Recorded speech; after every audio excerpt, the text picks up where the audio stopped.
Media 7 എന്റർടൈൻമെന്റ്സിലേക്ക് സ്വാഗതം. എൻ്റെ പേര് ശാലിനി. സിനിമയിൽ സംവിധാനത്തിനും സംഗീതത്തിനുമുള്ള അതേ പ്രാധാന്യം നൽകുന്ന ഒരു മേഖലയാണ് വസ്ത്രാലങ്കാരം. പല സിനിമകളിലും നായകനും നായികയും ധരിക്കുന്ന വസ്ത്രങ്ങൾ ട്രെൻഡിംഗ് ആയി മാറുകയും ചെയ്യാറുണ്ട്. ഇപ്പോഴത്തെ മലയാള സിനിമയിലെ ഏറ്റവും തിരക്കേറിയ കോസ്റ്റ്യൂം ഡിസൈനർ എന്ന വിശേഷണം നേടിയെടുത്ത സമീറ സനീഷ് വസ്ത്രാലങ്കാരത്തെക്കുറിച്ച് പറഞ്ഞ കാര്യങ്ങളാണ് ശ്രദ്ധേയമായിരിക്കുന്നത്. ഡാഡി കൂൾ, ബെസ്റ്റ് ആക്ടർ, ആഗതൻ, അന്നയും റസൂലും, ഭീഷ്മപർവം, കാതൽ, തുടരും തുടങ്ങി 200-ലധികം സിനിമകളിൽ സമീറ കോസ്റ്റ്യൂം ഡിസൈനറായി പ്രവർത്തിച്ചിട്ടുണ്ട്.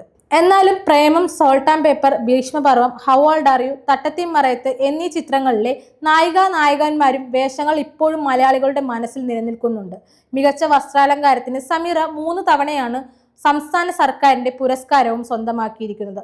മമ്മൂട്ടിയോടൊപ്പം പ്രവർത്തിച്ചതിന്റെ അനുഭവങ്ങളും ഷൂട്ടിംഗ് കഴിഞ്ഞാൽ ഡിസൈൻ ചെയ്ത വസ്ത്രങ്ങൾ എന്ത് ചെയ്യുമെന്ന കാര്യവും സമീറ അഭിമുഖത്തിൽ പറഞ്ഞിട്ടുണ്ട്. മമ്മൂക്കയ്ക്ക് വസ്ത്രങ്ങൾ ഡിസൈൻ ചെയ്യുമ്പോൾ കൂടുതൽ ശ്രദ്ധിക്കേണ്ടത് കംഫർട്ടാണ്. മമ്മൂക്കയ്ക്ക് സോഫ്റ്റ് ഫാബ്രിക് ആണ് ഇഷ്ടം. ബെസ്റ്റ് ആക്ടർ എന്ന സിനിമയിൽ വേഷം കംഫർട്ട് ആയില്ലെങ്കിലും കഥാപാത്രത്തിന്റെ ആവശ്യത്തിനായി അദ്ദേഹം ആ വേഷം ധരിച്ചു. ഭീഷ്മപർവത്തിൽ അദ്ദേഹത്തിനായി 12 കുർത്തകൾ തയ്യാറാക്കി. പ്രത്യേക തരത്തിലുള്ള കുർത്തകളായിരുന്നു അത്.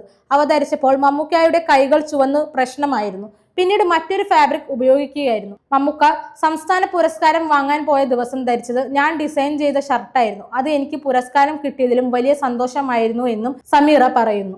ഡിസൈൻ ചെയ്ത വസ്ത്രങ്ങളെല്ലാം നിർമ്മാതാവിന് പെട്ടിയിലാക്കി കൊടുക്കും. അവ ചിലപ്പോൾ നിർമ്മാതാക്കൾ അവരുടെ അടുത്ത ചിത്രങ്ങൾ എന്തെങ്കിലും ആവശ്യം വന്നാൽ ജൂനിയേഴ്സിന് കൊടുക്കും. അല്ലാതെ അവയൊന്നും കൂടുതലായി രണ്ടാമത് ഉപയോഗിക്കില്ല എന്നും സമീറ പറയുന്നു. പുതിയ അപ്ഡേറ്റ്സുമായി വീണ്ടും കാണാം.